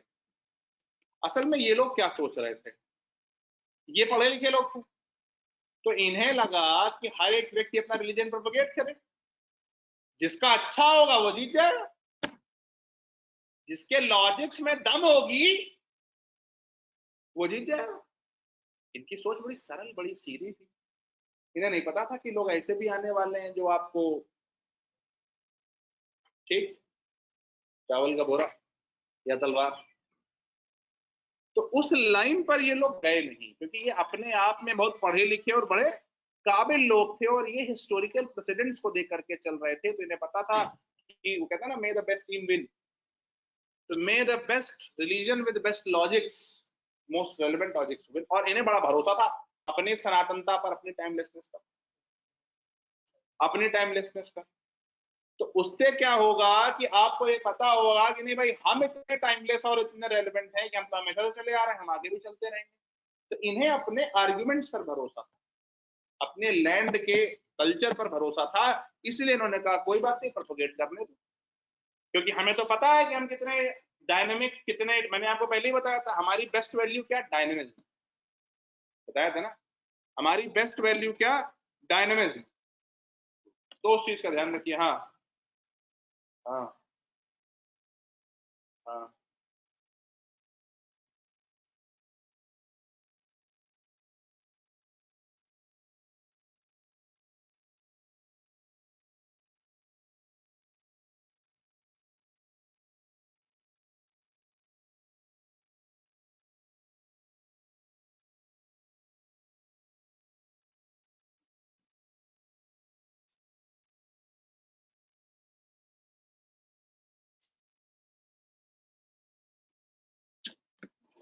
therefore, I feel that the Constitution has rightly provided for this not only as a right but also as a fundamental right. In the exercise of this fundamental right, every community inhabiting this state, ठीक है। अब अगला paragraph पढ़िए जरा। कितने लोगों ने वो देख लिया है, जिज्ञासा? कितने वीडियोस होगा तुम्हारे? वो दिन तुम्हारे 6 हुए थे, आज तुम्हारे 7 हुए। पढ़िए पैराग्राफ।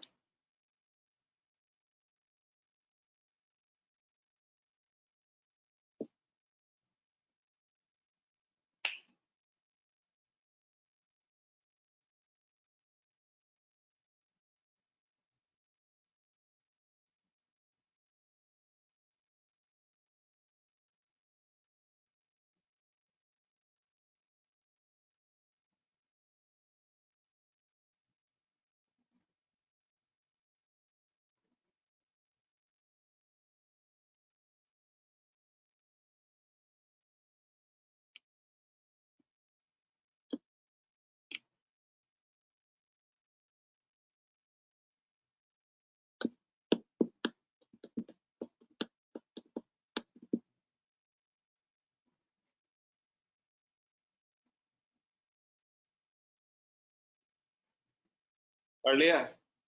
यही बोला है अभी भी exactly. They had faith in their culture and they knew how relevant their culture is for entire world. तो they wanted कि भाई हमें अपनी बात लोगों तक पहुंचानी है, इसलिए प्रोपोगेट। क्यों पढ़ा रहा हूं, ये कितने लोगों को समझ में आ रहा है? जैसे ही रिलीजियस कन्वर्जन वाली डिबेट उठेगी तो सबसे पहला पॉइंट जाएगा कि भाई आप रोक क्यों रहे हैं, वहां तो लिखा है प्रोपोगेट। तो आपको पता होना चाहिए प्रोपोगेशन किस सेंस में था। प्रोपगेशन था स्पिरिचुअल रिलीजियस मैसेजिंग के सेंस में, नॉट कन्वर्टिंग के सेंस में। Propagation means taking your message, not converting anybody. आपने कभी सुना है कि कोई हिंदू बनने के लिए कोई रीति रिवाज है? तुलसी गबार्ड, उसने अपना नाम वॉलंटरी तुलसी रख लिया। हमने नहीं कहा कि तुम्हारा नाम आज से तुलसी गौतम है, ठीक? उसने अपना नाम वॉलंटरी रख लिया, उसको अच्छा लगा। आप यहाँ देखते हो कितने लोग यहाँ रहते हैं, इस्कॉन में मथुरा समझ जाते हो, बिल्कुल हरे रामा हरे कृष्णा है। तो हम तो एक दिन गए, हमको लगा कोई लोग यहाँ नशे में है, ठीक है? तो है,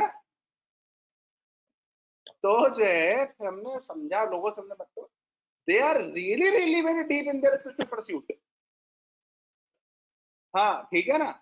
और उन्होंने भक्ति का, उनको भाई उनको योग समझ में नहीं आता, they are not aware, so aware कि उनको योग और इला पिंगला सुषुम्ना और कुंडलिनी जागरण मूलाधार चक्र सहस्रार चक्र समझ में आए, उन्हें वो नहीं समझ में आता। तो वो उनका भक्ति का तरीका मीरा वाला तरीका, अपना वो हरे रामा हरे कृष्णा, उसी में वो एलिवेट होते रहते, ठीक? तो कहने का मतलब ये है कि propagation was in the sense of messaging, taking the message of your dharma to the world, not कि तुम चावल की बोरी ले लो और, ठीक, या तुम अपना जबरदस्ती नाम बदल लो और तुम अपना तरीका बदल लो, तुम अपना धर्म बदल लो, वो नहीं। हाँ, कोई कुछ कह रहा है?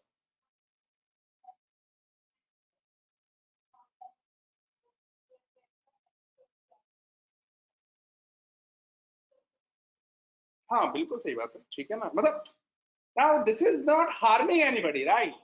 हरे रामा हरे कृष्णा, परफॉर्मिंग यज्ञ, परफॉर्मिंग हवन इज नॉट हार्मिंग एनीबडी, ठीक? हाँ, पूछ देना, बड़ी देर से पूछ रहा हूँ। हाँ, बोलो।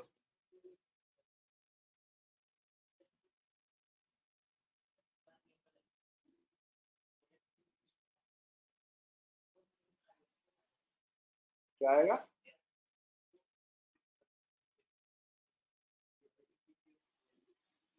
हाँ, आप बोलो, आगे बोलो। इधर है? हाँ, बोलो। I don't want to answer, I don't want to answer. हाँ, बोलो बोलो बोलो। वो उनको इतना याद ही नहीं रहेगा, वो ये लिखेंगे India has to take the message. हाँ, आगे हमें पता है ना कौन कितना इंग्लिशबाज है यहाँ। हाँ, बोलो।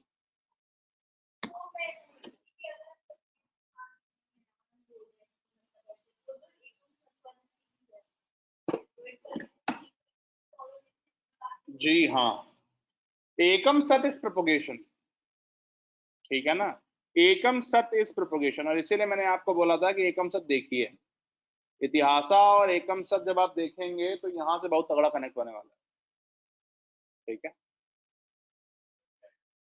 Thank you. कौन क्या कह रही?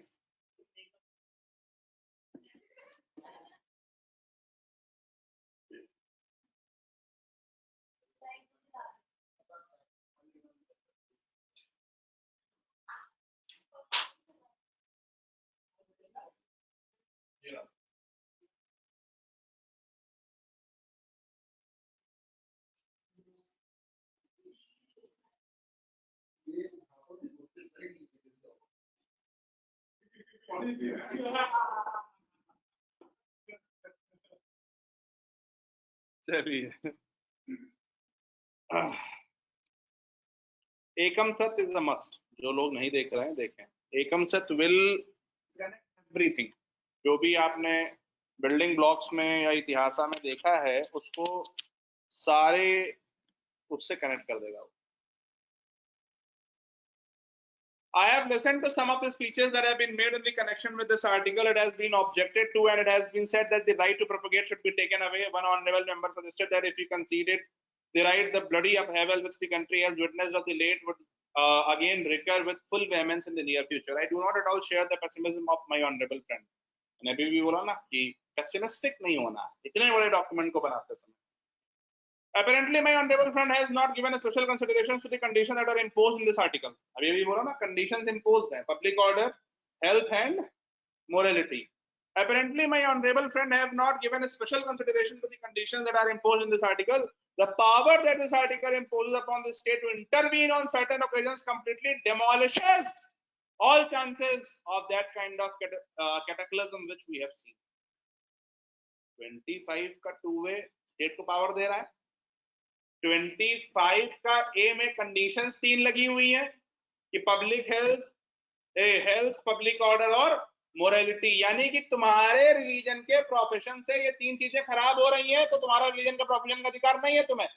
तुम्हारे रिलीजन के प्रोफेशन से अगर public order, law and order, कानून व्यवस्था खराब हो रही है तो उसका अधिकार नहीं है तुम्हें कि तुम वो वाली चीज अपने रिलीजन की प्रोफेस करो जिससे पब्लिक ऑर्डर खराब हो रहा है या पब्लिक हेल्थ खराब हो रही है या मोरालिटी खराब हो रही है। और 25 का 2A ने तो क्लियरली बोल दिया है कि स्टेट कैन इंटरवीन।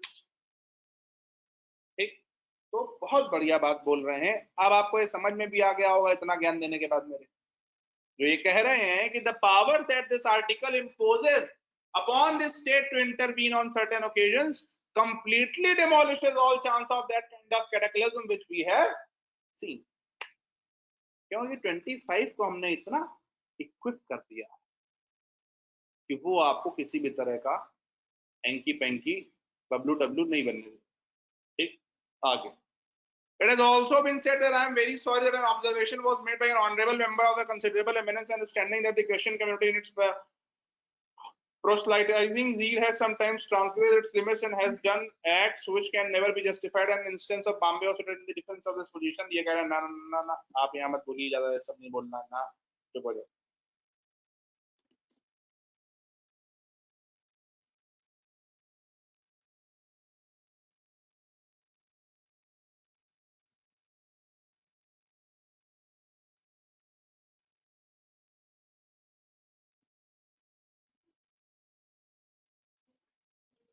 अब थोड़ा सा यहाँ पर ये क्रिश्चियन मिशनरीज की टांग खींच रहे हैं। तो वो चीज है कि वो कह रहे हैं कि क्रिश्चियन मिशनरीज जिस तरह से अपनी पॉपुलेशन बढ़ाई है या जिस तरीके से डेवलपमेंट के जरिए उन्होंने लोगों को कन्वर्ट करा है, तो कह रहे हैं कि वो सबको मिलना चाहिए अधिकार करने का। एग्जैक्टली लिखा है, देखिए। The point of my whole contention is that the Christian community in India has not done that proselytizing work with that amount of zeal and frenzy with which some of our friends have associated with. I am anxious to remove that misconception. Sir, I feel that every single community in India should be given this right to propagate its own religion. Sir, वही क्यों करें? Even in a secular state, I believe there is necessity for religion. We are passing through an era of absolute irreligion. Why is there so much vice or corruption in every stratum of society? अब समझिए, अगले ये 6-8 लाइनों में he is not talking about religion. अगले 6-8 लाइनों में he is talking about what is the use of religion. जैसे प्रियंका के मॉक इंटरव्यू में आशु भैया ने प्रियंका से पूछा कि, आशु भैया नहीं सर ने पूछा मेरे कि what is your views on religion? Is it an obstacle? Priyanka थोड़ा सा सोची कहती नो। और इंसिडेंटली इंटरव्यू शुरू होने से पहले कॉल पे मैं उसको ये समझा रहा था कि इस तरह के तुमसे सवाल पूछे जाएंगे तो always connect religion with collective conscious of society, morality and education. Religion actually done properly, religion is dharma and it educate the masses, it instils the sense of ethics and conscious. और उसने तो सर हमसे बाद में उसके interview में बोला भी, उन्होंने कहा तुमको फंसाने की कोशिश कर रहा था लेकिन तुम फंसी नहीं, क्योंकि बड़े न्यूट्रल जवाब है। ठीक है, खैर। तो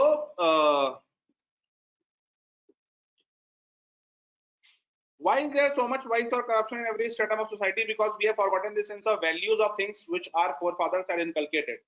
We do not at all care in these days for all these glorious traditions of ours, with the result that everybody now acts in his own way, and justice, fairness, good sense and honesty have all gone to the wilderness. If we are to restore our sense of values which we have held dear, it is of utmost importance that we should be able to propagate what we honestly feel and believe in. Propagation does not necessarily mean seeking converts by force of arms, by the sword or by coercion. अभी यही बोला मैंने आपको. Propagation means taking the message.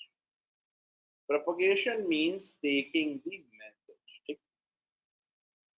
But why should obstacles stand in the way if by exposition, illustration and persuasion you would convey your own religious faith to others? I do not see any harm in it, and I do feel that this would be the very essence of our fundamental right, the right to profess and practice any particular religion. Therefore, this right should not be taken away, in my opinion, if in this country the different religious faiths would go on expounding their religious tenets and doctrines, then probably a good deal of misconception prevailing in the minds of the people about different religions would be removed, and probably a stage would be reached when, by mutual understanding, we could avoid in future all manner of conflicts that arise in the name of religion. From that point of view, I am convinced that the word propagate should be there and should not be deleted. ये एक paragraph आपके लिए बहुत important होगा, क्यों? क्योंकि जैसे ही religious conversion वाला बिल आएगा तो प्रोपोगेशन पर चर्चा होने वाली। तो ये जो पैराग्राफ है, इसको जब आप नोट बनाएंगे अपने, तो इसको आप अच्छे से उसमें लिखेंगे, ठीक है? हालांकि मैंने क्लास में आपको काफी ज्ञान दे दिया है इसके बारे में कि प्रोपोगेशन क्यों होना चाहिए। तो 7.6 7.86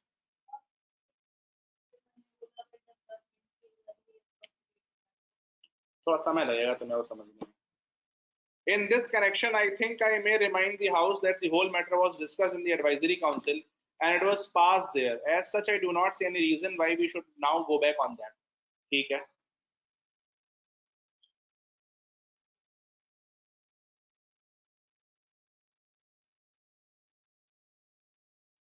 अगले पैराग्राफ में फिर क्रिश्चियनिटी की थोड़ी सी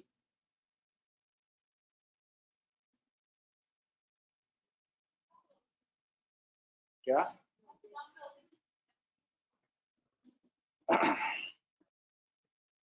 again it is not at all inconsistent with the secular nature of state. ये important. How propagation is not inconsistent with the secular nature of state. बहुत लोग ये गलती करते हैं, बहुत ज्यादा। मैं जितनी भी डिबेट्स देख रहा हूँ और बहुत कई बार तो मैं देखता हूँ बड़े बड़े पढ़े लिखे लोग, ठीक है, जो ये चीज गलत कर रहे हैं कि उन्हें ये समझ नहीं आ रहा कि propagation is spiritual messaging and spirituality is not religiosity and there is ban on religion not spirituality.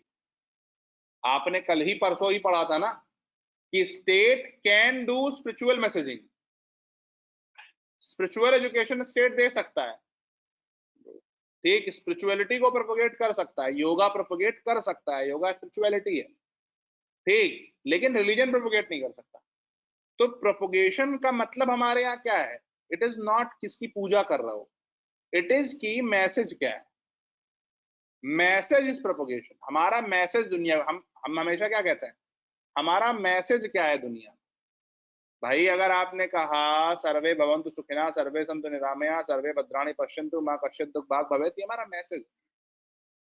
Do you understand? तो वो प्रोपोगेशन। फिर हाँ,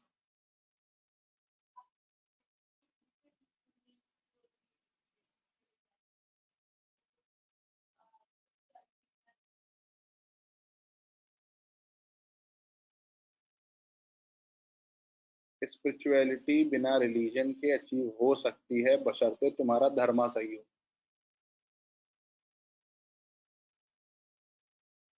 आगे again it is not at all inconsistent. भाई हमारा शिक्षा हमारा धर्म था, शिक्षा का नेचर सेल्फ डिस्कवरी था, सेल्फ डिस्कवरी इज स्पिरिचुअलिटी। इससे सीधा क्या ही होगा? जब आप जा रहे हैं पढ़ने नालंदा में तो वहां पर एक कंपलसरी सब्जेक्ट था स्वयं को जानना। What is the message of philosophy? Philosophy is education, ये तो मानेंगे ना। Philosophy is not religiosity, philosophy is education. Philosophy पढ़ना और फिलोसफी का मैसेज है self discovery. Self discovery is spirituality.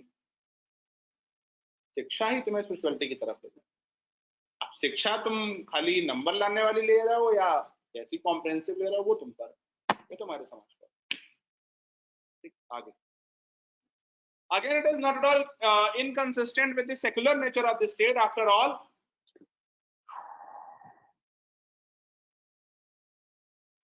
the state does not interfere with it. Religion will be there, it is a personal affair, and the state as such does not side with one religion or another. It tolerates all religions. Its citizens have their own religion, and its communities have their own religions. And I have no doubt whatever Seeing from our past history that there will not be any quarrel on this account, it was only yesterday His Excellency the Governor General Sri Rajaji spoke on this matter.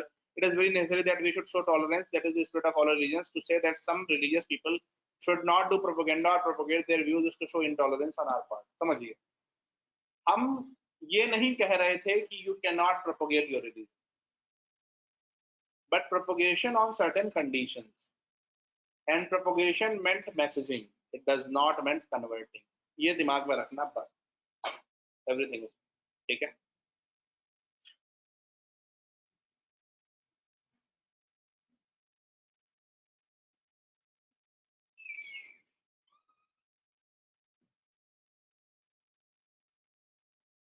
बहुत तगड़ा केशव थानम जी बोल रहे हैं, जरा एक बार फिर से paragraph पढ़िए. क्या क्या बोला था? 14, 19 और 21.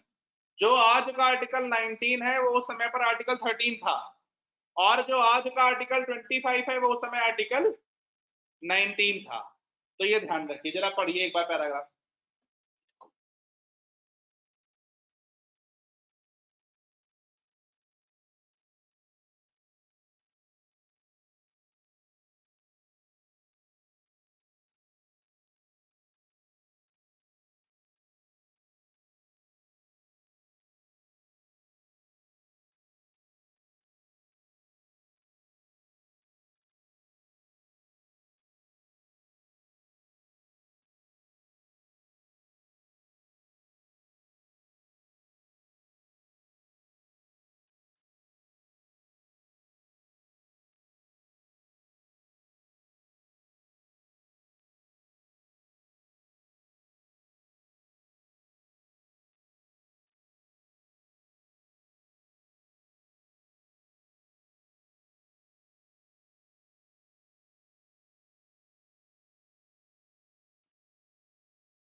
क्या अभी तक जितना पढ़ा सबकी समझ ये पैराग्राफ है या नहीं?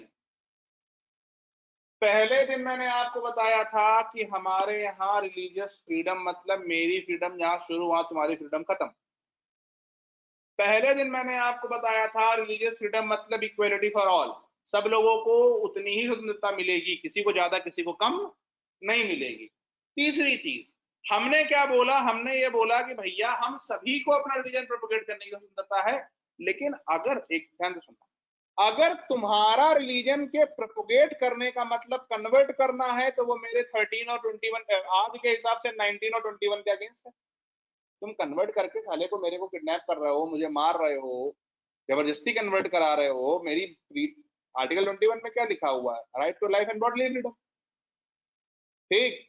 और अगर ये कर रहे हैं आप, और उसके अलावा आर्टिकल 19 में क्या लिखा है? Freedom of speech and expression. ठीक. अगर आप फोर्सफुली कन्वर्ट करा रहे हो तो आप मेरा 25 भी छीन रहे हो. प्रेम्बल में क्या लिखा हुआ है? Liberty of belief, faith and worship. तो इसलिए Mr. Vice President, sir, I stand here to support this article. This article has to be read with Article 13. Article 13 has already assured freedom of speech and expression and the right to form associations or unions. The above rights include the right of religious speech and expression. तो जब आप कह रहे हो freedom of expression, तो उसमें right of religious speech भी है. तो जो भी हनुमान चालीसा वाला केस हुआ था, तो उसमें वो कह सकता है कि भाई राइट टू रिलीजियस स्पीच है हमारे पास. ठीक.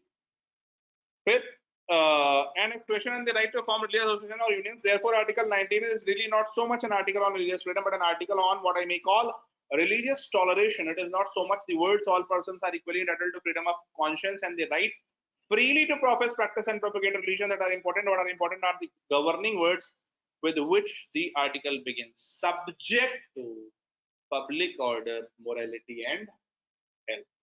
ठीक. यहां तक किसी को कोई डाउट हो तो बताइए. अगला वाला पैराग्राफ एग्जैक्टली वही है जो अभी भी मैंने आपको बोला.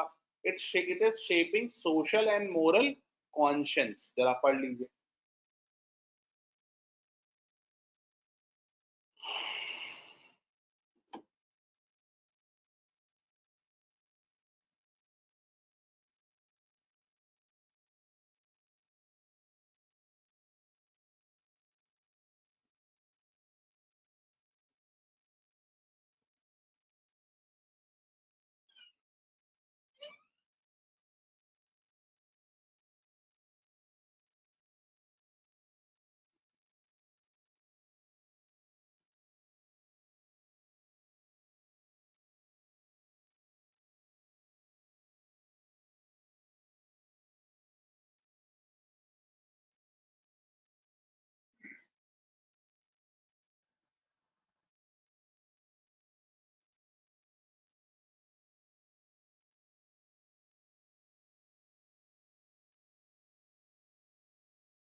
Hitherto it was taught in this country that anything in the name of religion must have the right to unrestricted practice and propagation, but we are now in the new constitution restricting the right only to that right which is consistent with public order, morality, and health.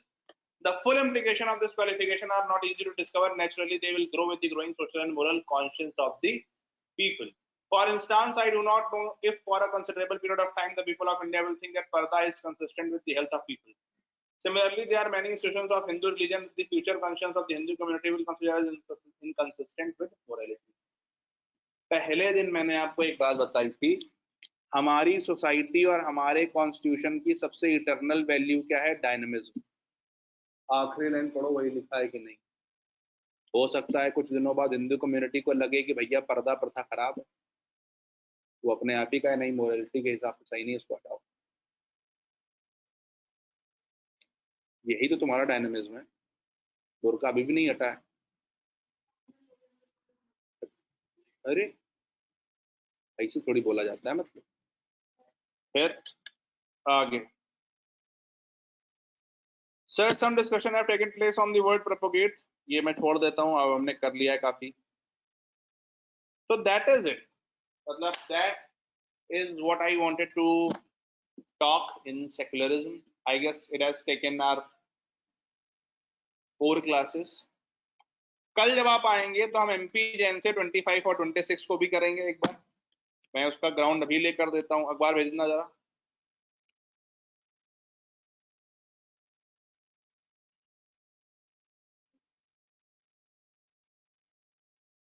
कल जब आप आएंगे तो हम 2 चीजें करेंगे। कल क्या है, कौन सा दिन है? फ्राइडे। कल जब आप आएंगे तो हम कल 2 चीजें करेंगे। एक 25, 26, 27, 28 इन 4 चीजों पर क्या बोल रही है एमपी जैन, अलग अलग सुप्रीम कोर्ट के जजमेंट्स क्या हैं इन पर। और दूसरा चीज यूसीसी पर, एग्जैक्टली यूसीसी पर कॉन्स्टिट्यूएंट असेंबली में क्या डिबेट हुई। ठीक, ये 2 चीजें हम करेंगे। इसके बाद जब हम वीकेंड पर पहुंचेंगे तो फिर वीकेंड वाला अपना एजेंडा अलग से घोषित है। तो इस वीक जो है वो यूसीसी, सेकुलरिज्म 25, 26, 27, एक्चुअली माइनॉरिटी वाले आर्टिकल्स में, मतलब रिलीजन वाले आर्टिकल्स में 2 ही आर्टिकल में है, 25, 26, 27, 28 तो मतलब ठीक है, ऐसे ही आर्टिकल्स हैं, उतना ज्यादा वो नहीं है। 25, 26 समझ में आ गया तो बाकी सब आसान हो जाता है। तो सोचिए आपने कर क्या लिया, मतलब not today but till next week. Secularism and with secularism fundamental rights का एक section, rights on minorities and religious freedom. फिर आप लक्ष्मीकांत पढ़ लीजिएगा तो आपको लगेगा कि ये तो क्या, मैं तो बड़ा हो गया, आई कैन नाउ अंडरस्टैंड। ठीक, आर्टिकल्स भेज दीजिए। हाँ,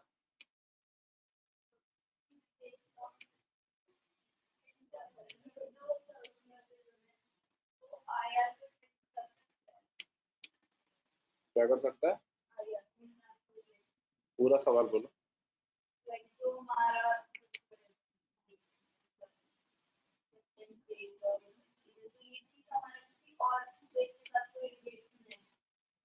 ये जानने के लिए संडे तक का, सैटरडे तक का इंतजार करो। NIA court sentences Yasin Malik to life imprisonment.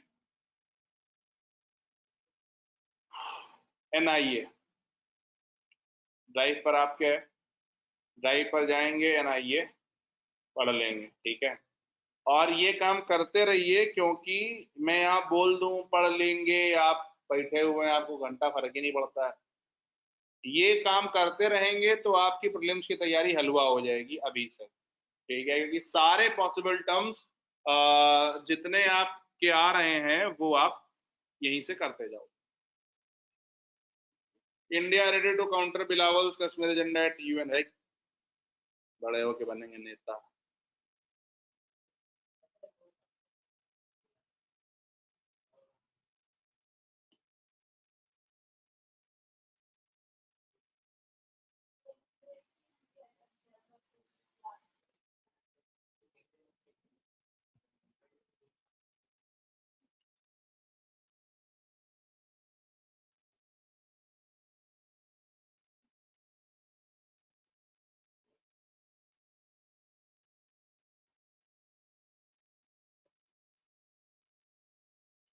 एक बड़ा इंटरेस्टिंग चीज हुई है,